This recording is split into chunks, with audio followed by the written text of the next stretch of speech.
Notre équipe se compose de Lutz Dirksen, de 9 accompagnateurs et de 3 caméramens.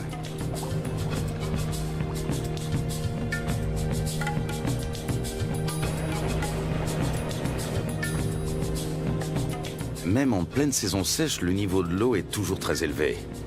C'est de plus en plus souvent le cas ces dernières années. Pas un seul banc de sable isolé où les animaux pourraient prendre le soleil. Apercevoir des anacondas s'annonce difficile. Le grand anaconda, aussi appelé anaconda vert, vit à l'est des Andes, près des grands systèmes hydrologiques. On connaît bien la vie de ces serpents dans les zones marécageuses du Venezuela, les llanos.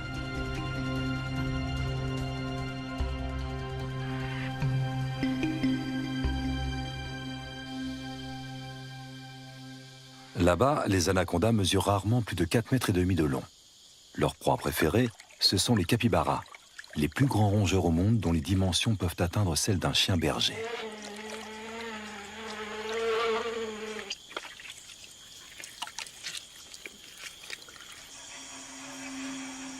Pendant la saison sèche, la savane se transforme. Les lacs deviennent de vastes champs de boue durcie.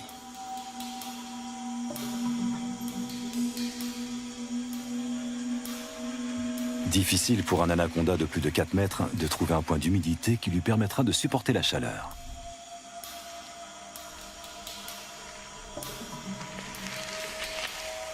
Les petits spécimens ont moins de mal à survivre.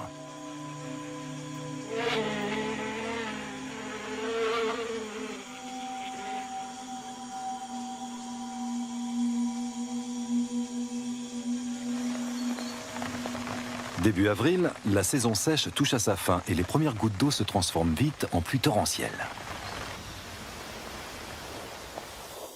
En à peine quelques jours, les étendues asséchées se gorgent d'eau.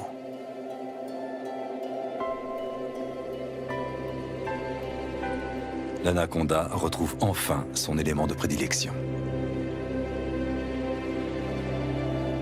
De toutes parts, la savane verdit et renaît à la vie.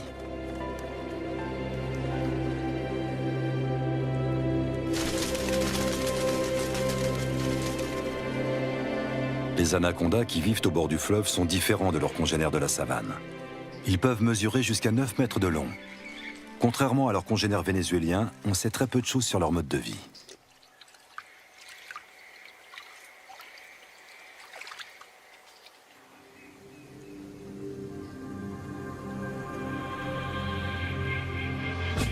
Notre première journée de voyage touche à sa fin à Riwa, le dernier village qui borde la rivière.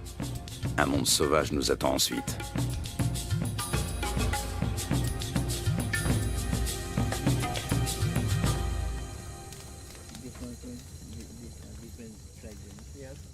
À la lueur du feu de camp, un vieux chasseur nous raconte la légende du matapi.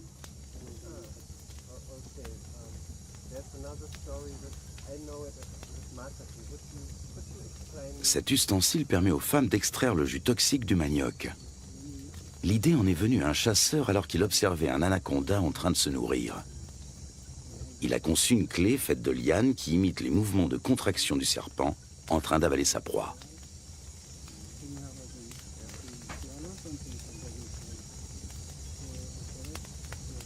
Fascinant. Tout autant que le ciel qui brille de 1000 étoiles au-dessus de nos têtes.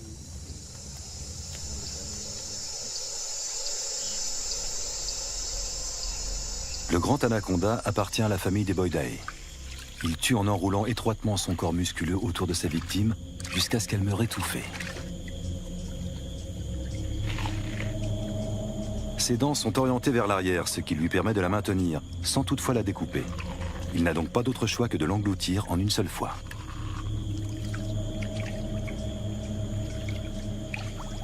Sa mâchoire et son corps sont capables d'une extraordinaire dilatation.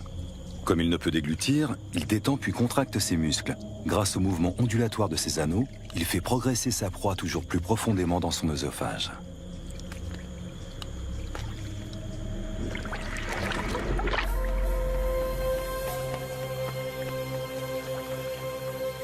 Un groupe de becs en ciseaux prend son envol dans la lumière du petit matin.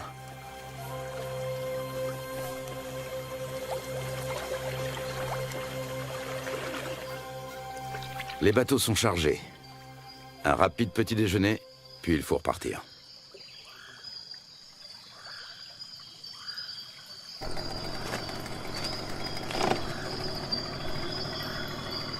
Encore 3 longues journées de bateau nous attendent.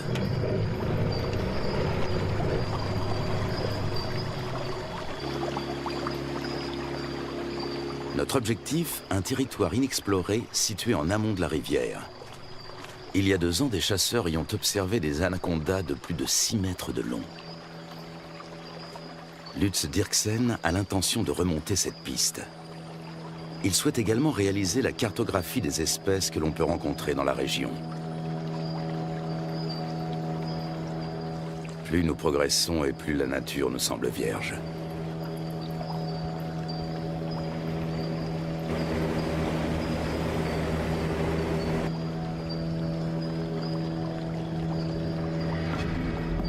Avec un tel niveau d'eau, les caïmans noirs ont bien du mal à trouver un endroit où se prélasser. Les plus gros spécimens, eux, ont trouvé leur place au soleil.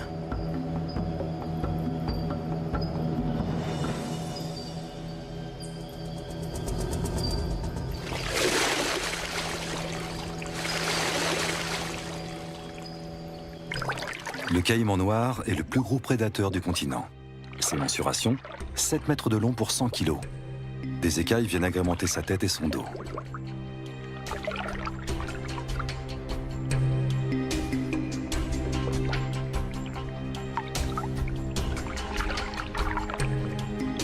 La peau cuirassée de son ventre et de sa gorge est particulièrement épaisse et dure. Sa mâchoire supérieure est typique de son espèce. Toute dent qui tombe repousse invariablement. Les petits points qui ornent son museau sont autant de récepteurs ultrasensibles qui lui permettent de localiser ses proies. Au fil de l'évolution, les crocodiliens, dont font partie les caïmans, ont su imposer leur domination. Après plusieurs heures de trajet, une pause est la bienvenue. C'est Lutz Dirksen qui tient le journal de l'expédition. Ses observations précises sur les espèces rencontrées lui seront plus tard d'une grande utilité. Notre campement sur la rive a éveillé l'intérêt des caïmans. Prudemment, mais non sans une certaine curiosité, ils viennent y voir de plus près.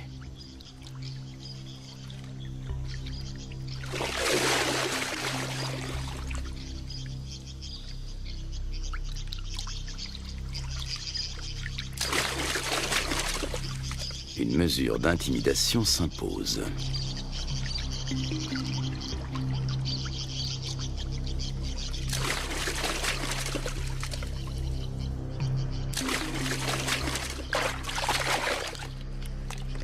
Dans l'eau, le caméraman se fait tout petit.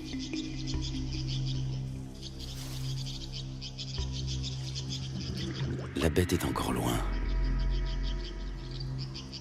Comment l'attirer sur un banc de sable pour mieux l'observer?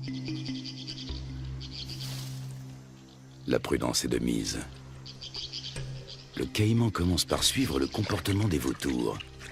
Une fois sûr qu'aucun danger ne menace, il vient récupérer les restes de repas que nous avons disposés en guise d'appât.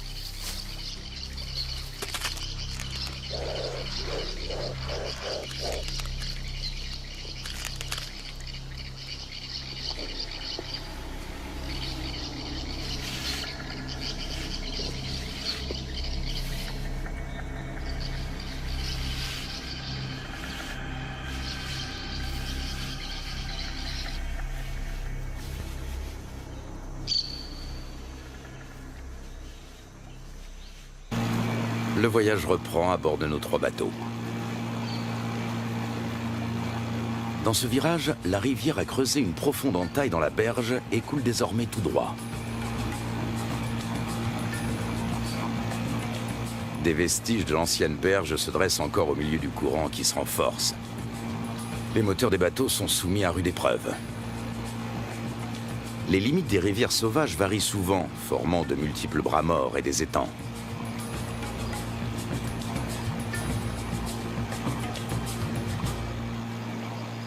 L'après-midi suivant, nous croisons une famille d'otaries géantes. Les Indiens les attirent grâce à un cri bien particulier.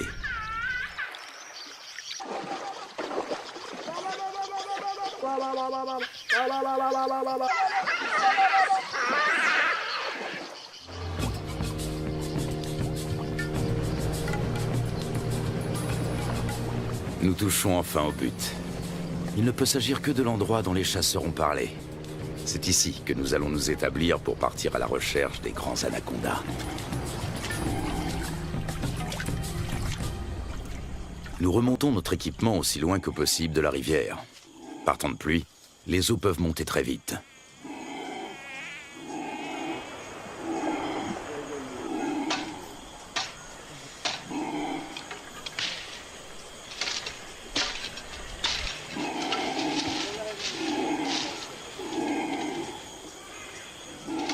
Sous les cris de protestation des singes hurleurs, nous installons 4 bâches imperméables.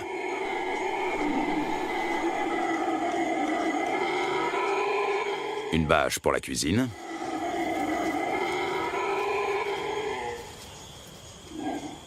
Une pour l'équipement de tournage. Et 2 pour nos hamacs. Nous savons que les serpents et les scorpions aiment se glisser dans les poches et les bottes des hommes.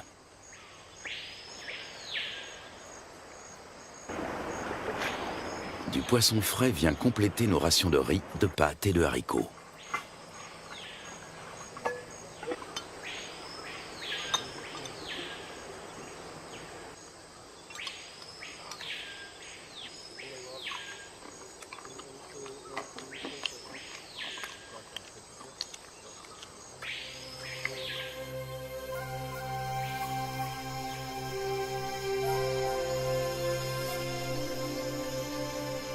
Nous sommes en route depuis maintenant plusieurs heures. En raison des fortes précipitations, les eaux sont encore très hautes, au point que les branches gênent notre progression. Les animaux n'ont pas besoin de venir à la rivière pour trouver de l'eau.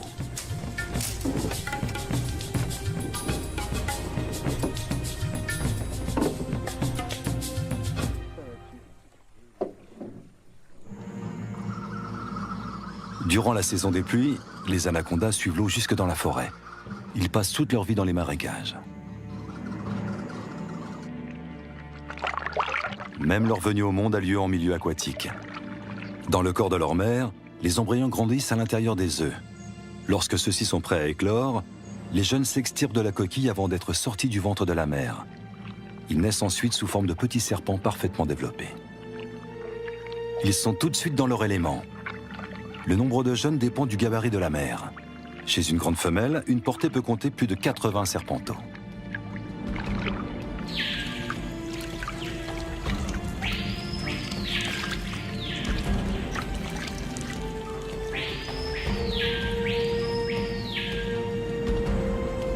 Selon les légendes indiennes, les petits dévoreraient leur mère.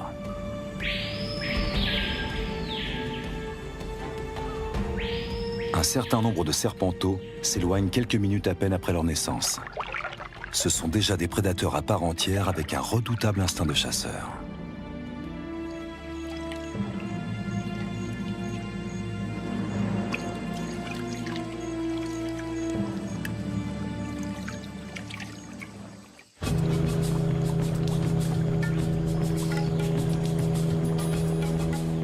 Pour son bain de soleil, cette iguane a choisi une souche d'arbre. Nous tentons notre chance dans un petit cours d'eau.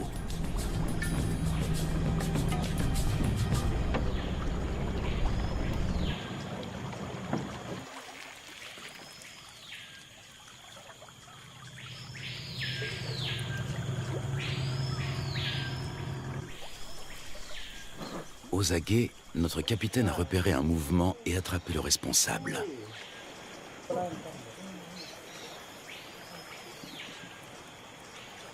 Un jeune anaconda.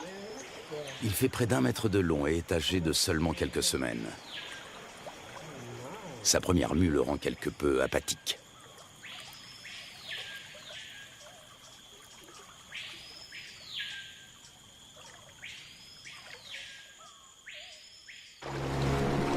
De retour à bord du bateau, le soleil se fait brûlant. La saison sèche semble enfin arriver. Il faudra toutefois attendre plusieurs jours pour que le niveau des eaux baisse.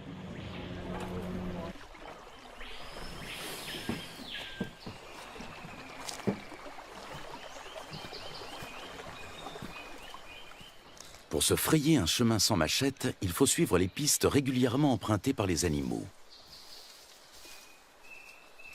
Voici un boa constrictor.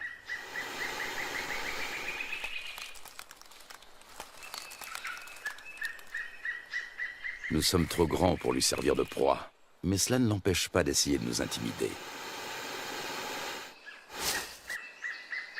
Lutz Dirksen connaît bien le comportement des serpents. D'une main experte, il attrape doucement mais fermement l'animal derrière la tête. Le boa constrictor est un cousin terrestre de l'anaconda. Celui-ci mesure près de 3 mètres. Il s'agit clairement d'une femelle.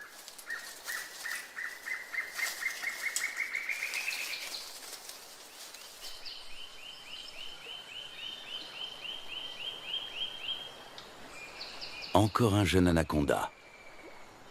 Lorsqu'ils sont âgés d'à peine quelques jours, ils se montrent particulièrement agressifs.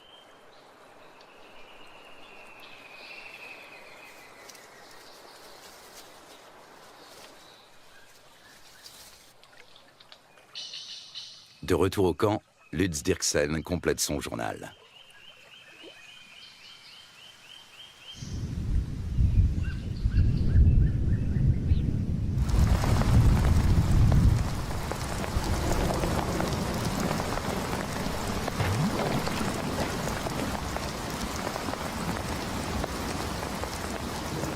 Ces 4 dernières années, la Guyane n'a pas connu de saison sèche normale. Le manioc a même pourri sur pied. À l'origine de cela, les phénomènes météorologiques tels que la Niña et le réchauffement climatique.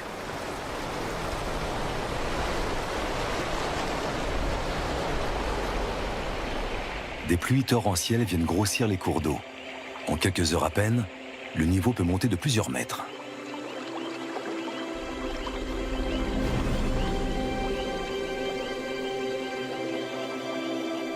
Les forêts qui bordent les rivières ont l'habitude de ces caprices saisonniers.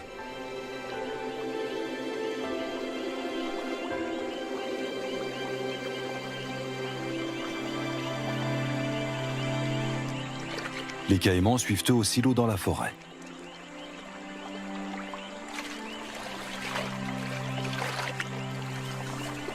Même le tapir trouve de la nourriture sous l'eau. En plus des fruits et des feuilles, il est friand de plantes aquatiques.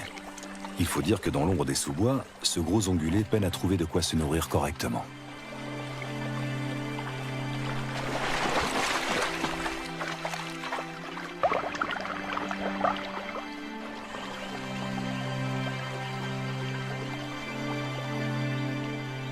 D'autres, en revanche, tentent d'éviter l'eau.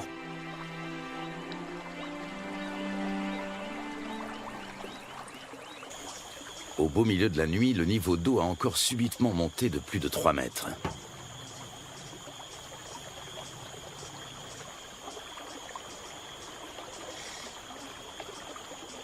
Nous sommes parvenus à mettre en lieu sûr la plupart de nos provisions, et surtout nos bateaux.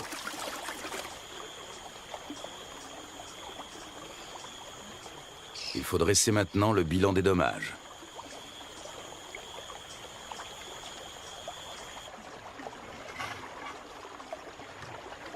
Tout est humide, voire trempé. Même notre matériel de tournage doit être séché.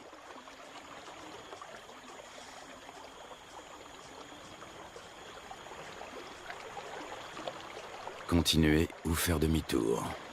Telle est la question. Si nous voulons rester, il nous faut un campement en amont des cascades. À condition de venir à bout de celle-ci.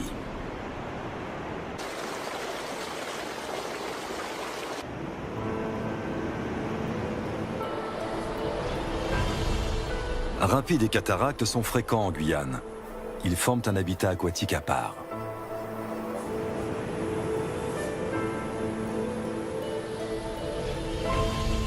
Les vautours s'attribuent les victimes de noyades.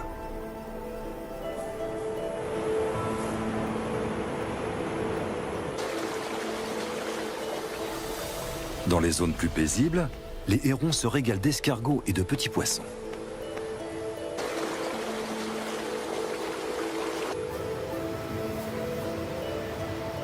Les loutres géantes, elles, aiment chasser dans les remous poissonneux.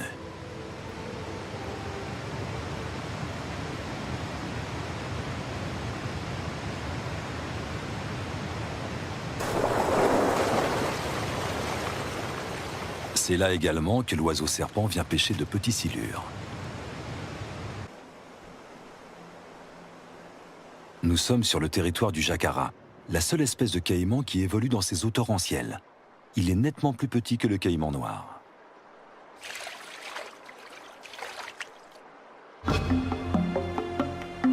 Après en avoir débattu, la décision est enfin prise. L'équipe va se séparer. Un bateau va prendre le chemin du retour. L'équipe de tournage, accompagnée de 6 des guides, va relever le défi et continuer la route vers l'amont.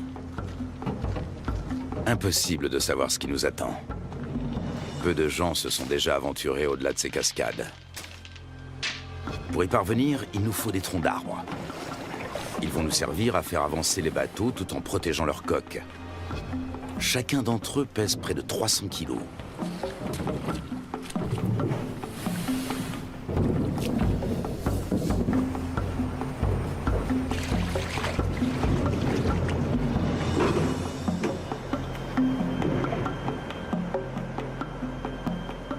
Lutz Dirksen repère un cousin de l'anaconda.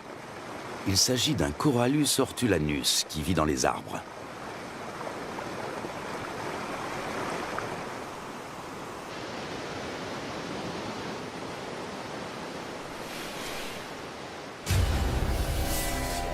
Ce boa de couleur verte est connu pour son agressivité, mais fort heureusement, il n'est pas venimeux.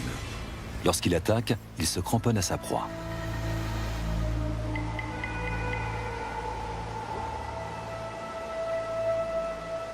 Au niveau de sa lèvre supérieure, on distingue ses fossettes sensorielles. Il s'agit de détecteurs de chaleur qui l'aident à repérer ses victimes, même de nuit.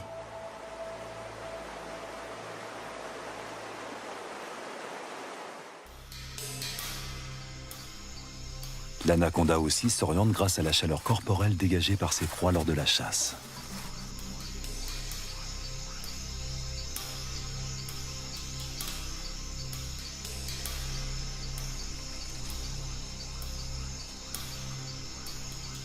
Peut-être distingue-t-il le paca comme à travers une caméra infrarouge.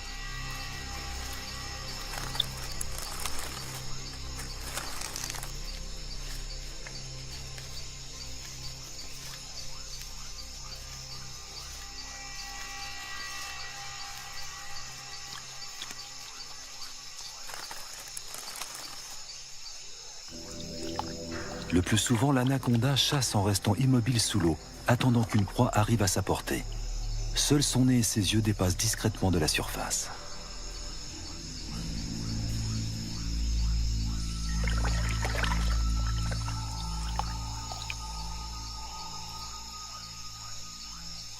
Avec sa langue fourchue, il détecte la moindre odeur.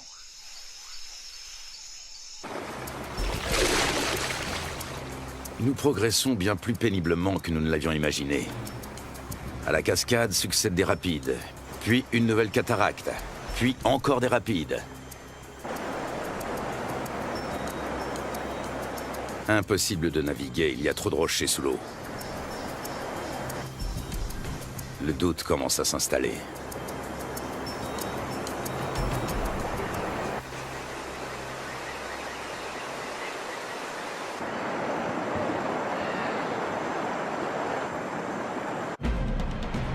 Dans le cours supérieur, les eaux sont particulièrement impétueuses.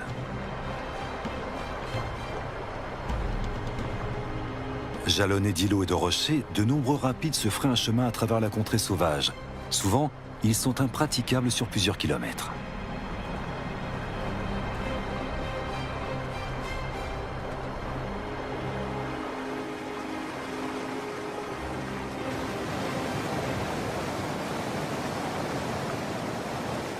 Les jacaras ont compris que les poissons leur tombent directement dans la gueule pour peu qu'ils se placent au bon endroit.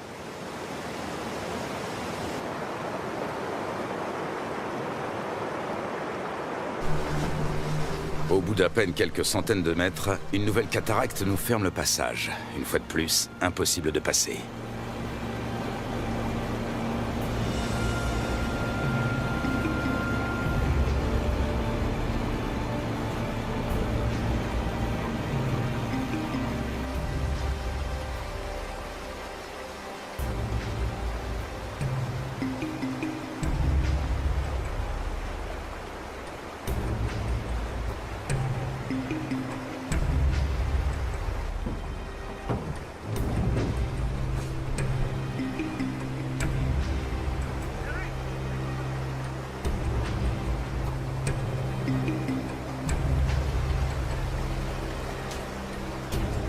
Nous progressons lentement.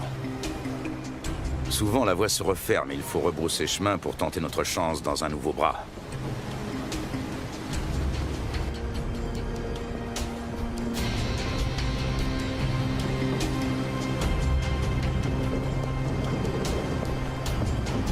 Il nous aura fallu une journée entière pour parcourir 500 mètres.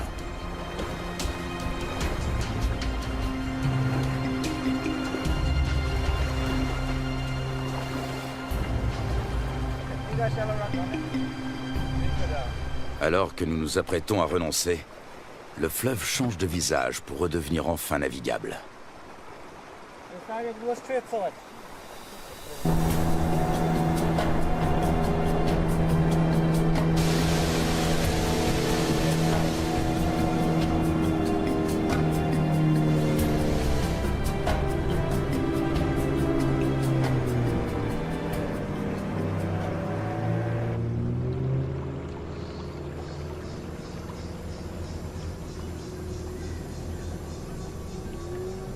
Devant nous, la rivière se dédouble.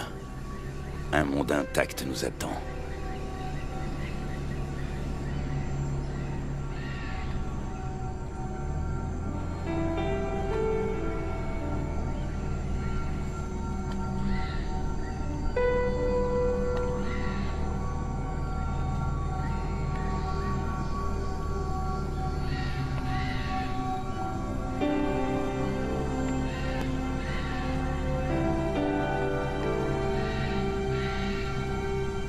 Le lendemain, un nouveau campement est monté. Cette fois, nous espérons être à l'abri des eaux.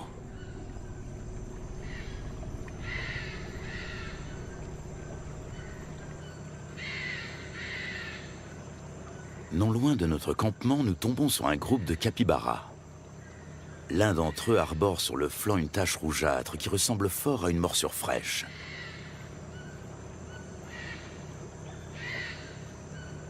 Les rongeurs ne semblent pas gênés par notre présence. Ailleurs, ils se montrent plus farouches. Ici, ils ne redoutent que le jaguar et l'anaconda. Et puis, au milieu d'un enchevêtrement de branches, il est là, immobile. Il a pourtant perçu notre présence depuis un bon moment.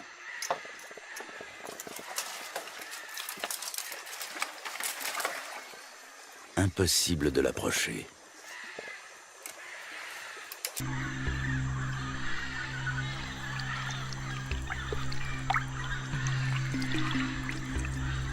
L'accouplement peut durer jusqu'à 4 semaines.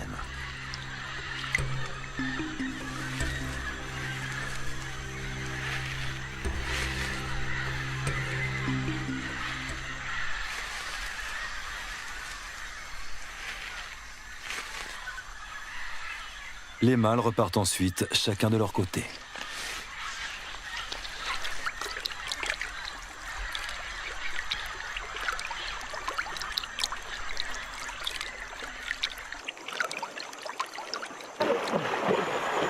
Soudain, nous faisons une découverte de taille.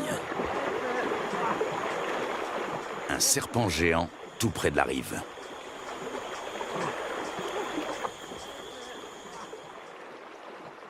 Même à 4, nous avons du mal à le maîtriser. Son corps n'est qu'un unique et gigantesque muscle d'acier flexible.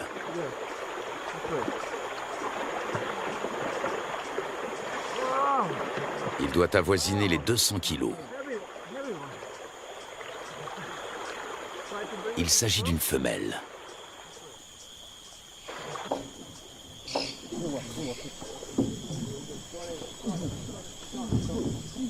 Sur la berge, nous pouvons la mesurer en toute tranquillité.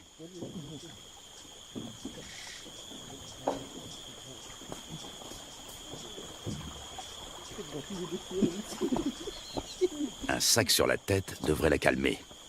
Un moyen qui a fait ses preuves.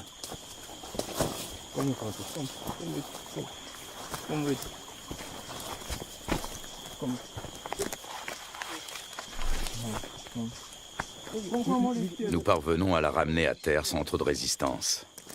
Avec sa taille, elle ne connaît plus aucun prédateur naturel.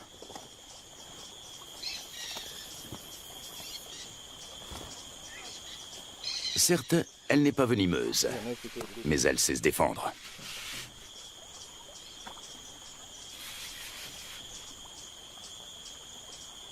Tenez-la, pendant que je mesure. Une telle géante peut infliger de graves blessures. Une fois refermées sur leur proie, ces mâchoires ne se rouvrent pas facilement. Solides, acérées et orientées vers l'arrière, ses dents sont de véritables crochets. On distingue parfaitement sa trachée située à l'avant de la gueule. Elle lui permet de respirer pendant qu'elle avale lentement ses victimes.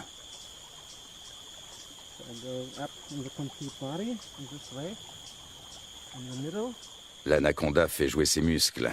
Difficile de prendre ses mesures.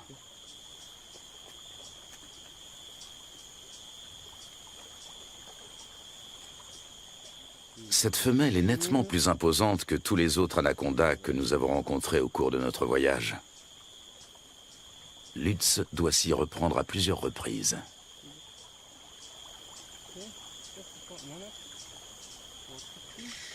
4,50 m.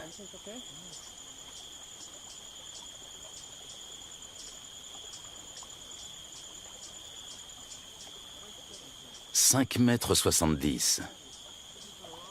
La bête mesure près de 6 mètres. Un sacré morceau.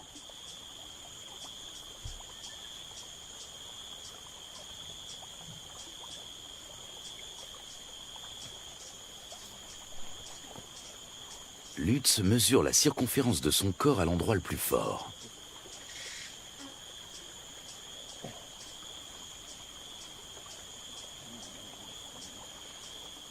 « 63 cm. Il s'assure que le dessin de ses écailles correspond bien aux descriptions scientifiques du grand anaconda.